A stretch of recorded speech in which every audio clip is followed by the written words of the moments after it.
Dakika 90 zimemalizika katika dimba la Meja Jenerali Samuyo, tukiwashuhudia JKT Tanzania wakiibuka na ushindi wa bao 3-0.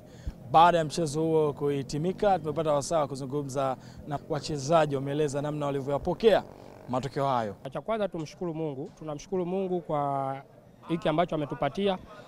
Kwanza tunamshukuru kwa matokeo ambayo ametupatia kutokea Mwanza. Yalikuwa ni chachu mojawapo ya kutupa morali kuelekea kwenye mchezo huu, lakini pia tunamshukuru kwa mchezo huu ambao tumekuja kupata alama 3, na sio alama 3 kwa sababu hii ni hatua ya mtoano, ukifungwa nje. Tunafurahi kile ambacho mwalimu wetu ametuambia kuja kukifanyia kazi hapa kwenye uwanja wa mechi, tumekifanya kwa asilimia zile ambazo yeye ametuambia tuzifanye.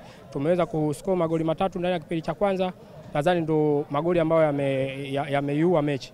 Kwa hiyo ni faraja kwetu na tunajipa hongera pia sisi kama wachezaji pamoja na benchi letu la ufundi kwa zile plani zao ambazo wametupatia, tumekuja kuzifanya hapa kutoka kuwa washindi wa mchezo huu.